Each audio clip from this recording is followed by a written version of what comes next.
ஆண்டவராய் இயேசு கிறிஸ்துவின் நாமத்துக்கு மேன்மை உண்டாவதாக.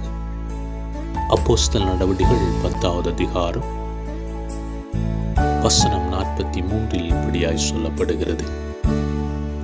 அவரை விசுவாசிக்கிறவன் எவனோ அவன் அவருடைய நாமத்தினாலே பாவ மன்னிப்பை பெறுவான் என்று தீர்க்கதரிசிகள் எல்லோரும் அவரை குறித்து சாட்சி கொடுக்கிறார்கள் என்றான். இந்த வார்த்தைகளை பேதுரு பேசிக் கொண்டிருக்கையில் வசனத்தை கேட்டவர்கள் யாவர் மேலும் பரிசுத்த ஆவியானவர் இறங்கினார் என்பதாய் சொல்லப்படுகிறது. அன்பான தேவஜனமே, கர்த்தருடைய வார்த்தைகளை பிரயோஜனப்படுத்தும் பொழுது, கர்த்தருடைய வார்த்தைகளை நாங்கள் பிரசங்கிக்கும் பொழுது, கர்த்தருடைய ஆவியானவர் அங்கே கிரியை செய்கிறவராயிருக்கிறார்.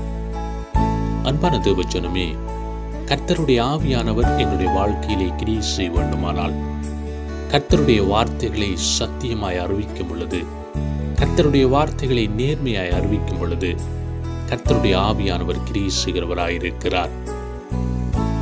ஆண்டவராய் இயேசு கிறிஸ்து உங்களை ஆசீர்வதித்து உங்களை பாதுகாப்பாராக.